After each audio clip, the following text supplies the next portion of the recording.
Fala, investidores, sejam muito bem-vindos a mais um Pregão AGF. Todas as quintas-feiras, às 6 horas, você tem um encontro marcado aqui com a gente, tá bom? Eu, Felipe Ruiz e Luiz Ibarce, a gente está aqui para responder todas as suas perguntas e também falar sobre alguns assuntos. Você pode contribuir com os assuntos, tá bom? Escreve aqui no comentário o assunto que você quer, porque a gente prepara essas lives de acordo com esses assuntos, tá legal? E se você também quiser, nos siga nas redes sociais, @Ações Garantem, ou também no nosso Telegram, tá bom? No nosso, no próprio YouTube, aqui o canal da Ações Garantem o Futuro. Enfim, pessoal, é um prazer estar com vocês. Luiz Porto, Iotil Sato, Daniel, Romeu, Alessandra, Ricardo. Enfim, uma galera assistindo aqui, pessoal. Só aproveitando para deixar o like, tá bom? Deixa o seu curtir aqui no vídeo. É aquele botão de joinha para dar uma força para nós, para que esse conteúdo se espalhe pelo Brasil e pelo mundo. Temos alunos no mundo inteiro aqui e é muito legal poder contar com vocês todas as quintas-feiras às 6 horas, continuando também no AGF Prime e também lá no nosso canal da Ações Garantem o Futuro. Lembrando que o link do AGF Prime está aqui na descrição também, se você quiser assinar e acompanhar tudo o que acontece por lá, tá bom? São 7 dias grátis, você fica à vontade, tem muito conteúdo bom para você. Hoje o assunto é como ganhar 3 mil de dividendos por mês, assunto que foi pedido aqui nos nossos comentários, então a gente está falando, eu não lembro bem se era 3 mil reais por mês, mas era alguma coisa nesse sentido, então a gente está aqui falando sobre isso hoje. Primeiramente, boa noite, Felipe Ruiz, Luiz Ibarce, e aí, Felipe, Lu, como é que vocês estão? Fala, Fabião, tudo bem? Boa noite aí, boa noite, Lu, espero que vocês estejam todos bem. Muitos jacarés aqui já no nosso chat e a gente fica muito feliz de estar mais uma noite batendo um papo aqui com vocês. Sejam super bem-vindos e hoje vamos falar de dividendos, né? Muito bom, renda mensal, e eu acho que todo mundo que está aqui vai adorar saber que você pode ter uma renda mensal na Bolsa muito generosa. Boa noite, Lu, tudo bem? Boa noite, pessoal, Fabião, Felipe, é um prazer estar aqui novamente com vocês, mais um Pregão AGF, temos aí quase 600 pessoas na live e apenas 200 likes, pessoal, por gentileza, deixa o seu like aqui pra gente, para que esse conteúdo chegue ao maior número de pessoas possível. E hoje o nosso tema, como os meninos disseram, é justamente como receber 3 mil reais, o equivalente a 3 mil reais de dividendos por mês. Que, pasmem, tá? É simplesmente o dobro do que recebe a grande maioria aí dos aposentados pelo INSS que contribuíram uma vida inteira, né? Para ganhar R$ 1.500 ao mês, sem, claro, ter ainda direito ao patrimônio que justamente gera essa renda. Pessoal, por que a gente foca sempre tanto em renda, né, gente? Porque o que vai pagar nossos boletos lá na frente é justamente a renda, não o patrimônio. Então, realmente é um tema muito importante para a gente tratar aqui hoje. Perfeito, é isso aí. Então, pessoal, você pode também começar a mandar perguntas aqui. Fiquem à vontade no chat também, deixa seu comentário, fiquem à vontade. A gente preparou alguma coisinha, acho que o Jô vai soltar para a gente aqui, para a gente começar a desvendar o assunto mistério dos 3 mil reais por mês. É isso? É assim que a gente vai começar hoje, não? É isso aí, Fabião. Para acabar com esse mistério aí, já tem gente falando, pô, é uma grana, tal. Gente, lembrando que a gente não está falando aqui para investir para amanhã, para depois de amanhã. A gente sempre tenta comparar o nosso investimento. Porra, a estratégia chama carteira previdenciária. Para comparar com o quê? Com a previdência, né? Eu vejo muita gente não se importando em colocar lá uma graninha no final de cada mês na poupança, ou contribuindo para uma previdência privada, mas não consegue fazer a mesma comparação na bolsa. E, porra, e vira e fala, pô, mas 500 mil reais é muito dinheiro. Claro que é muito dinheiro, a gente entende isso. Só que aqui a nossa proposta é justamente que esse ganho, ele venha não só, que nesse início, aliás, os dividendos, ele te ajude a alavancar, tá? Não só com o seu aporte, mas o juro composto ele vai ajudar a alavancar significativamente o crescimento também desse patrimônio. Então, a gente trouxe aqui para vocês, sem querer desanimá-los, mas quanto custaria caso hoje, na data de hoje, você quisesse comprar uma previdência que te pagasse o equivalente a 3 mil reais por mês? Lembrando que tem empresa, pessoal, que a minoria das empresas pagam por mês. Então, a gente sempre faz a conta anualizada, beleza? 3 mil reais por mês daria aí 36 mil reais por ano, tá? Então, a gente trouxe aqui, José, bota aí na tela para nós, por favor. Vai cortar aqui a gente, mas não tem problema. a gente trouxe aqui uma pequena simulação, tá? Uma conta literalmente de padeiro aqui para vocês, para a gente chegar aqui a algumas conclusões simples, tá? Então, pegamos aqui a média dos proventos pagos por ação nos últimos 5 anos, em média, tá ok? Então, pegamos aí 5 empresas que vocês conhecem muito bem do BEST, tá bom? Não é recomendação, lembrando, é meramente um exemplo prático aqui.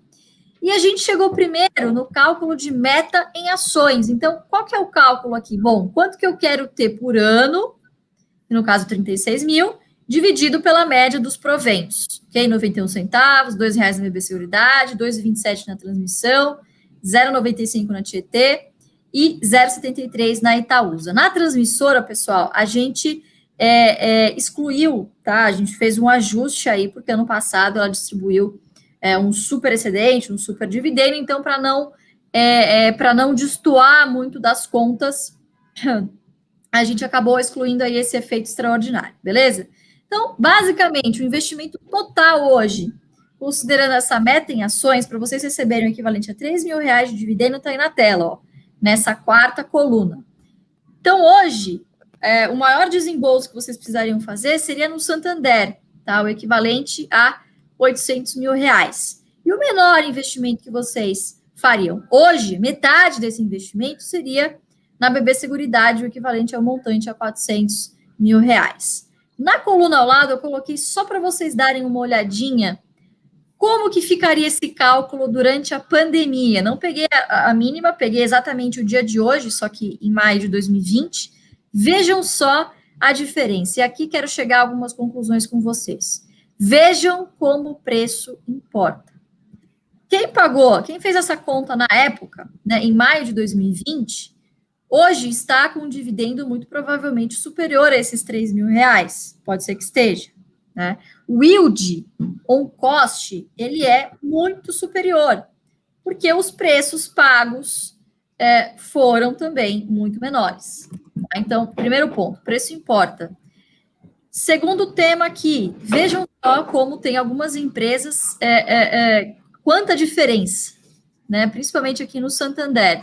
E o destaque aqui para BB Seguridade, que, inclusive, vocês precisariam aportar menos hoje do que precisariam no mesmo período do que o ano passado, tá? Joe, pode tirar aqui da nossa frente? Então, basicamente, é uma tabelinha para vocês entenderem, tá? Esse desembolso, ele é à vista. Pô, mas eu não tenho R$ 400 mil à vista, Lu. Eu também não, pessoal. É por isso que o nosso foco é lá na frente. Né, Fabião? Lembra o que o Barça te disse? Porra, não tem 100 mil? O que você faz? Corta o bendito 0. Vamos para 10, né? É isso aí. Não tem 10 mil. Eu fui terminar em R$ 1, mais ou menos. Eu fui cortando muitos zeros aí. Até o Barça Você era trader na época. Né? Era trader. Então, basicamente é isso, pessoal. Não é para desanimar ninguém, mas é para mostrar para vocês que não é impossível. Lembrando que aqui a gente não colocou as capitalizações, ou seja, a gente não fez a conta aqui do juro composto, né? Então, é possível vocês chegarem nessa soma, né? Obviamente, depende do valor que vocês vão aportar, né? E aí, vocês podem fazer a conta, dividir por 6, tá? por 12, para chegar aí no montante que vocês precisariam aportar por mês, tá? Mas é para mostrar para vocês que é possível se vocês diluírem isso no longo prazo, principalmente se vocês usarem aí a bola de neve nesse início para reinvestir os dividendos. E, pessoal, aqui 2 pontos muito importantes, né? Em primeiro lugar, nessa análise, a gente não está considerando valorização patrimonial, como a Lu disse lá no começo. Então, não quer dizer que o seu retorno de 6% vai ser o seu retorno anual eterno. Isso não é verdade. Primeiro, porque os dividendos tendem a crescer, e segundo, porque as ações tendem a valorizar. Eu fiz uma simulaçãozinha super rápida aqui também, para vocês, para ficar muito claro qual que é o poder do dividendo à medida que o yield vai aumentando, né? Então, se você entrar numa ação a 6% de yield, ela vai representar uma renda mensal para você. Agora, a gente sabe que muitas vezes você entrou numa ação que está pagando 6% nesse ano, mas no ano seguinte, em função do preço que você pagou, o dividendo vai representar 8%, 10%, muitas vezes muito mais. E a gente tem vários exemplos da própria pandemia no ano passado. No fundo do poço da pandemia, a gente comprou algumas ações ali que valorizaram, mas o dividendo também cresceu muito desde então. Então, o yield aumentou muito. Pessoal, só para vocês terem uma ideia, né? Baseado no que a Lu está falando, que ela estava falando agora há pouco, para você ter R$3.000 por mês de renda, isso equivale a uma renda anual de R$36.000 ao ano, uma renda anual. Para você ter esses R$36.000 com 6% de yield, você teria que fazer um aporte de R$600.000. À medida que o yield vai subindo, a necessidade de aporte vai diminuindo. Então, com a yield de 7%, esse aporte já cairia para 514 mil. O yield de 8%, 450 mil. 9%, 400 mil. E 10%, 360 mil. Então, você não precisa necessariamente se preocupar em buscar quais são os maiores yields. Mas você pode muito bem começar no yield de 6% e olhar aquelas empresas que têm a perspectiva de crescimento no lucro e crescimento no dividendo. Porque isso, no final do dia, vai contribuir e muito para você atingir essa meta numa velocidade muito maior, não é, pessoal? A gente pode dar um exemplo prático aqui, né? Tem muita gente comentando da bendita Taesa aqui, talvez ela seja um belo exemplo, porque ela é muito, assim, retilínea nesse sentido, né? Retilínea não, ela é muito, digamos assim, ela é uma geradora de caixa e pagadora de dividendos desde que conhecemos por empresa, porque está num setor bem resiliente. Pessoa que pegou, inclusive no JBI, no Jeito Barça de Investir, ela é um belo exemplo, né? Pessoa que pegou há 5 anos atrás, pegou a R$20, ela pagava cerca de R$2 de dividendo. Ano passado ela pagou R$4,66 de dividendo, tá? Então, claro que isso é uma coisa que não é algo assim tão recorrente, mas o dividendo tem aumentado. Obviamente, isso não é uma recomendação de compra, mas é para você ver como funciona, né? Lá atrás você comprava 20, hoje custa R$39, R$40, ela está pagando R$4,66 de dividendo. Pagou ano passado, esse ano provavelmente alguma coisa nesse sentido. Então, isso que o Felipe falou e a Lu falou também, o que eles falaram é algo assim que acontece na prática mesmo, né? Quanto mais o tempo passa, se você está aliado a uma boa empresa, especialmente se ela estiver passando, de repente, por alguma tormenta, mas você ficar por vários ciclos, vários tempos comprando essas empresas, você tende a aumentar isso de forma exponencialmente. Lembrem-se, as empresas são organismos vivos, elas estão lá para dar lucro, para gerar lucro para o seu acionista. Então, se você está com essa ação, se você está com essa empresa em carteira, saiba que se ela estiver enquadrada nos setores que a gente defende, que são os best, se você estiver seguindo a metodologia do AGF, muito provavelmente, com o passar do tempo, ela vai te remunerar muito mais dividendos. Exemplo prático aí, a Itaúsa, se eu não me engano, tá? De cabeça isso, porque eu tenho muito tempo a Itaúsa já. Há 15 anos atrás, ela pagava 6, 7 centavos de dividendo. Em 2019, ela chegou a pagar R$1,19 de dividendos. Tá? Se você quer conferir o que eu estou falando, vai lá no site da Itaúsa, porque as informações estão lá. Fabião? Perfeito, muito bem pontuado. Além de tudo, ela bonificou desde aquela época até 2018, se eu não me engano, 2017, 2018, cerca de 10% além do dividendo, ou seja, você crescia a sua base acionária e com uma maior base acionária, mais dividendos. Então, na prática, é isso que acontece. Pessoal, vamos começar a pegar umas perguntinhas aqui da nossa audiência. Vambora. Temos 1.426 pessoas e não temos 1.400 e poucos likes. Por quê, hein, pessoal? Por quê? Vamos botar like aí, fiquei bravo agora, vai. Ai, que brava. Ai, que medo. Deixe seu like, a produção meteu, deixe seu like. Já que você ficou bravo, escolhe uma pergunta. Já que você ficou bravo, escolhe uma pergunta. Que boa ideia, eu não tenho nenhuma ideia de pergunta para pegar aqui. Eu vou pegar uma aqui. Olha lá, pera lá. Bom, então eu vou pegar a pergunta, começar a pergunta, vamos lá. O MG Bonfim, ele fala, com dinheiro ganho dividendos com a Taesa, por exemplo, compro mais da mesma ação ou devo comprar outra que esteja com preço melhor?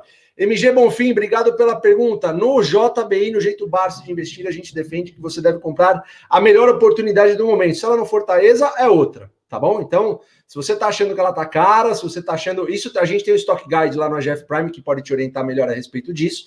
Se você está achando que ela está cara, o dinheiro deve ir para outra. É assim que acontece a diversificação. Enquanto não está caro, você vai comprando a mesma. É isso que a gente ensina, inclusive, no jeito Barsi de investir. Vamos lá, quem é o próximo? Vamos pegar. Máximo de perguntas possível, pessoal. Vai lá, Lu. Deixa eu pegar uma pergunta aqui do Fabiano, que ela é uma pergunta básica, mas é legal a gente responder aqui. Então, vamos lá, ele está perguntando, caso eu tenha esses 500 mil para investir em uma empresa, é possível negociar preço diretamente ou é só permitido através das corretoras?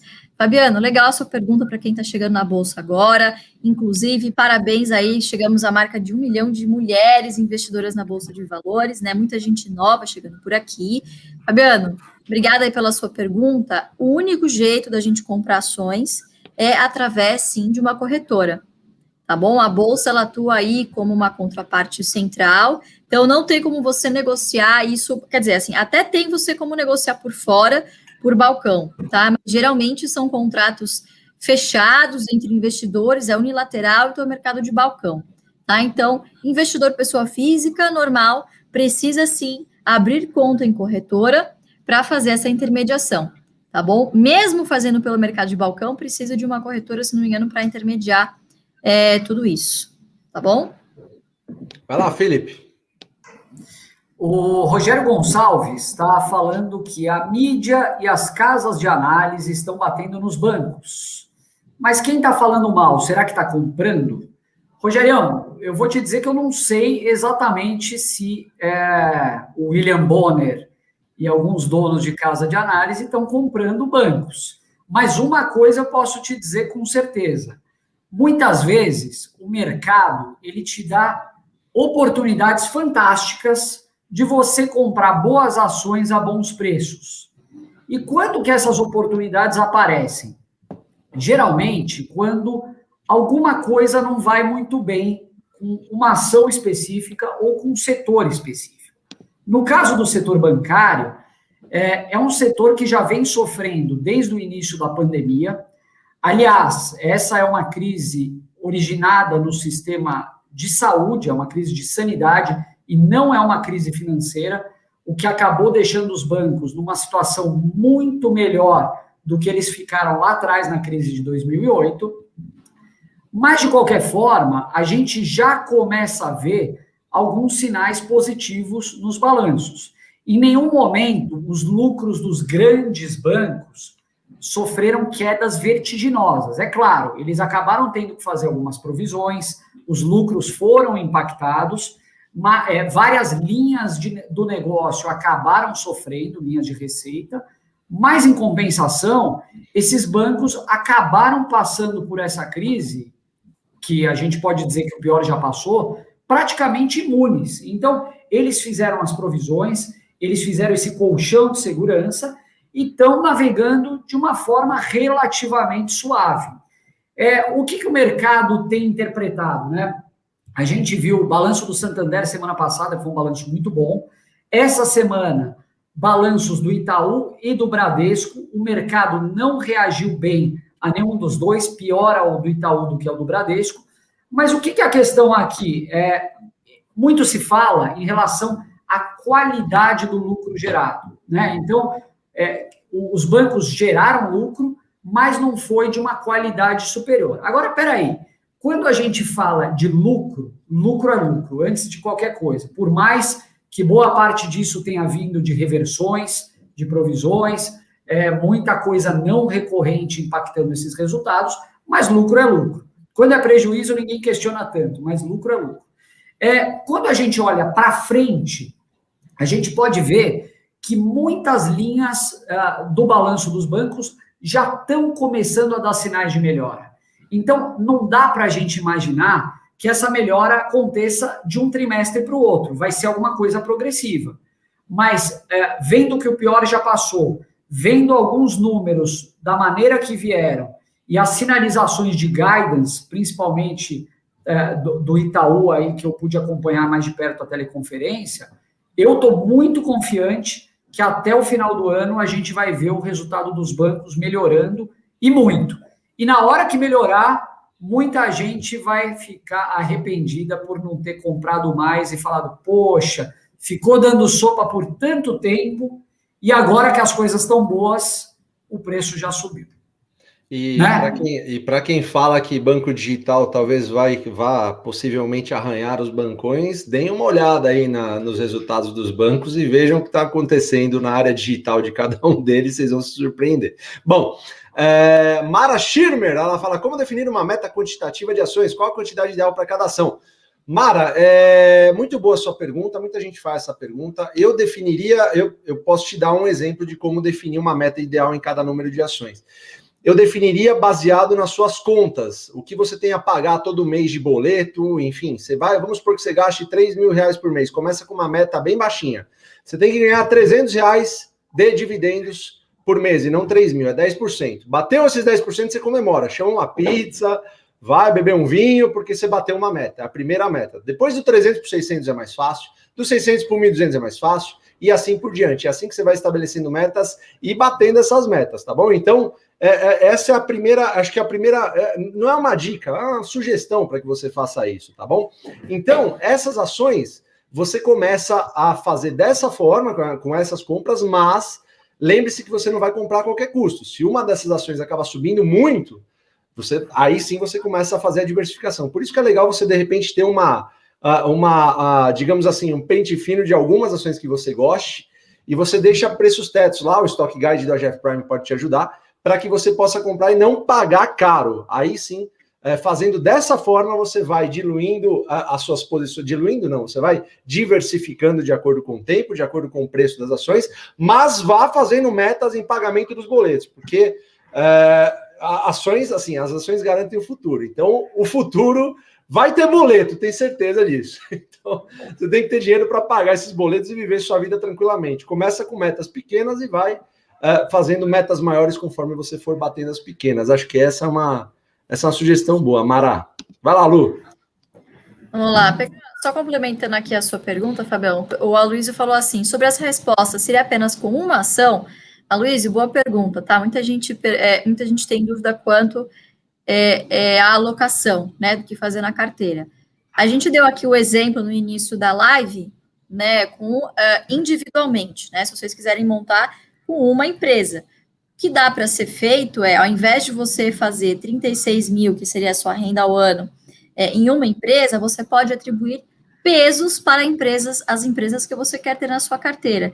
E aí você vai descobrir quantas ações, qual que é a meta em quantidade de ações, dado a meta que você colocou do percentual no seu portfólio, tá bom? Então, é muito simples de ser feito. Vai lá, Felipe. Pergunta do Fernando Dias Pereira. Fala, Fabião. Eu achei que eu tinha colocado uma pergunta aqui na tela, mas não foi. Beleza. Pergunta do Fernando Dias Pereira. No começo da jornada, compensa fazer reserva de oportunidade? Fernandão, diria que até mais. Antes do início da jornada, compensa você fazer reserva de oportunidade. Reserva de oportunidade é uma coisa que, se você está pensando em entrar na Bolsa ou permanecer na Bolsa no longo prazo, você tem que ter inevitavelmente. A gente fala sempre de um outro tipo de reserva, que é ainda mais importante, que é a reserva de emergência. Não adianta nada você ter uma reserva de oportunidade, aportar tudo na Bolsa, e no momento que as coisas apertarem, você acabar... Lógico, vou bater na madeira, a gente nunca sabe, mas a gente pode ter problema de saúde, a gente pode perder um emprego, a gente pode ter uma dificuldade financeira na família, enfim. Então, uma reserva de emergência, ela é mais do que necessária, absolutamente necessária para qualquer pessoa. Todos nós temos. Reserva de oportunidade, ela entra a partir do momento que você já tem uma reserva de emergência constituída, e a principal função da reserva de oportunidade é basicamente você aproveitar as oportunidades que estão na Bolsa, que podem aparecer na Bolsa, é claro. E o que a gente costuma usar como regrinha aí, básica, para a reserva de oportunidade? Nos momentos que a Bolsa está em baixa, a tua reserva de oportunidade, ela vai estar em baixa também, porque a Bolsa despencou, é natural que essa reserva vá para as ações. No momento que a Bolsa sobe muito ou começa a chegar em alguns níveis que você não encontre yields mais atrativos, que você acha que subiu muito, que a capa do jornal só mostra que a bolsa está uma maravilha, que muitos IPOs acontecem e as empresas chamam follow-ons. Enfim, nesses momentos, é muito pertinente que você tenha uma reserva de oportunidade maior. Porque, no caso da bolsa derrapar, que é inevitável que uma hora ou outra a bolsa vai acabar caindo, você vai estar lá com o teu caixa fresquinho, valendo muito mais para você comprar ações a preço de banana. Então, é tão simples quanto isso, Fernando. É isso aí. A Evelina fala, quanto dividendo por mês eu tenho que comprar para ter uma renda de 3 mil? Tá logo no começo, Evelina. Depois você volta aqui para dar uma olhadinha, tá bom? O Gilberto Araújo, ele pergunta assim, ó. Boa noite. Quando o preço do ativo que você comprou atinge o preço teto, vale vender para achar uma outra oportunidade ou melhor mantê-lo em carteira? Belíssima pergunta, Gilberto. Olha, na verdade, cara, o preço teto é uma estimativa, tá bom? Ele pode variar de acordo com cada pessoa. A gente tem uma estimativa dos últimos meses, de algumas análises, mas ele é variável. E se é a pergunta que eu faço para você, porque isso para mim, essa pergunta é totalmente comportamental. O que acontece se você vende nesse tal preço teto que você estipulou e a ação dobra de tamanho? E você, pior, você vendeu essa ação, trocou por outra que caiu pela metade.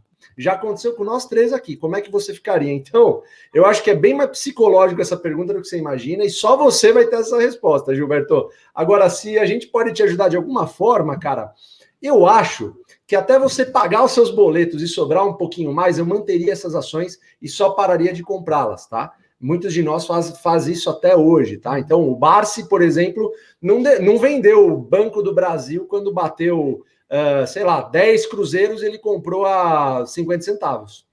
Ele continua acumulando, e hoje tem uma bela fatia do banco. Do branco é boa. Então, assim, Gilberto, eu acredito que você deva manter algumas ações até você fazer aquele núcleo duro. Eu adoro falar núcleo duro porque eu lembro do Congresso. Faz aquele núcleo duro de ações que você fala, essas ações aqui eu não vendo nem a pau, são para pagar minhas contas e para sobrar um pouquinho mais. E aí depois, se você quiser, lá na frente, aí você pode dar um jeito de fazer essas coisas, esses movimentos que você está pensando em fazer, tá bom? Mas até você atingir sua independência financeira e ter mais do que o suficiente em relação a dividendos, eu não faria, mas é a minha opinião só, tá bom? Você que vai ter que encontrar essa solução dentro de si mesmo. Lulu, vai lá, pega uma pergunta. Vou pegar a última pergunta aqui, mas antes, Fabiano, deixa eu te complementar, lembrando que preço Claro. é valor justo, gente. Preço teto é o máximo que nós pagaríamos por uma ação, ou seja, é o equivalente a 6% de dividendo ao ano, simplesmente isso. Tá bom? Então, preço teto não é balizador para venda. Ele geralmente é um balizador para nós, para compra. Então, geralmente, se sobe do preço teto, principalmente quando se a gente sabe que o valor justo ele é muito acima desse preço teto, principalmente para empresas que pagam poucos dividendos, isso se dissocia um pouco, tá? A gente simplesmente para de comprar, como o Fabiano disse, e olha para a próxima. Vou pegar aqui a pergunta do Igor Padilha, que é muito boa mesmo, Igor, valeu. Então, ele fala assim, para um aporte robusto e maior que o valor já investido. Por exemplo, eu vendi um imóvel, vendi algum terreno, alguma coisa e quero pôr na bolsa. Como fazer isso? É comprar melhor do momento tudo de uma vez? Pega esse dinheiro tudo de uma vez e já divide em 10 ações? O que eu faço com essa soma grande? Né? Então, vamos lá, Igor, obrigada pela sua pergunta. A resposta depende. Primeiro, você vai ter aportes frequentes e mensais, por exemplo, para fazer na bolsa, né? Ou você só vai ter esse aporte sazonal. Por exemplo, a gente tem pessoas que são executivos e que só aportam em somas grandes no final do ano, quando recebem lá o bônus, né, o PLR. Então, alguns exemplos do que a gente acaba se deparando lá no Ações Garantem. Então, basicamente, vai depender da quantidade do valor do aporte que você vai ter para fazer com frequência, lembrando que a frequência é sempre muito importante, tá? Então, nesse caso, se você não tiver, o que eu faria? Eu pegaria esse dinheiro, fazia uma reserva, um caixinha, e escalonaria esses aportes, ok? Mês a mês, esperando alguma oportunidade, enfim. Tem gente que prefere, justamente, já pega essa conta que a gente viu para vocês, principalmente se vê uma grande oportunidade no momento, eu mesmo já fiz isso, de pegar uma grande soma e pá! Ano passado eu cheguei a comprar, pá, assim, de uma vez, umas 10 mil ações do Santander. Como é que é o barulho quando você compra? Pá! Pá! Bati o martelo no leilão. Você dá uma porrada no mouse. Agora eu vou comprar. Pá, fechado. Fechado. Tchado. Isso aí. Porque, porra, Santander é R$11, era pá, pô, você vai lá e compra tudo que você tem. Você vende sua mãe e compra. Agora, numa bolsa assim, de pontos que você tem, você vende a Dona Carmen, que eu sei se a Thaisa fosse para R$11, Fábio. E eu facilmente. Olha a piada que vocês mandam na semana do Dia das Mães, sério. Parabéns, olha mamãe. Que absurdo esse AGF. Colocando a Dona Carmen no eBay. Agora, desnaturado. Mãe, um beijo para você, para a senhora. Feliz Dia das Mães. Mas eu sinto lhe dizer que se Santander voltar para R$11, a senhora está em risco. A senhora vai ser anunciada no Mercado Livre. Sinto muito, tá bom? Mas no eBay. Exatamente. Então, basicamente é isso, pessoal. Depende do valor do aporte que vocês tiverem aí mês a mês, depende do perfil, depende da oportunidade do momento. Eu, particularmente, prefiro fazer um caixinha e ir escalonando até para ir fazendo, por exemplo, o BB Seguridade para ir fazendo um preço médio. Se eu tivesse achei que R$28 estava barato, e achei que estava mesmo. Estava errada, ficou mais barato ainda, né? O fundo do poço tinha porão. Então, que bom que eu fui escalonando, fui fazendo um preço médio, né? Fiz termo, enfim, fui lançando opções, lançando put. Quem é do AGF Prime sabe, a gente fala muito sobre dividendo sintético, aporte pedalado com puts, enfim. Então, a gente vai usando aí alguns artifícios para tentar aportar aí no melhor valor possível, lembrando que não tem como a gente adivinhar. É isso. Pessoal, deixa só uma curiosidade. Já era para encerrar, eu sei que o pessoal vai me matar, mas o José Simão, ele está falando assim, com 78 anos, devo aplicar em bolsa? Quanto por cento devo aplicar do que eu tenho? José Simão, aliás, um abraço para o José Simão, né? Da Band News. Eu acho que não é esse, mas se for... mas se for também não tem problema. Um grande abraço.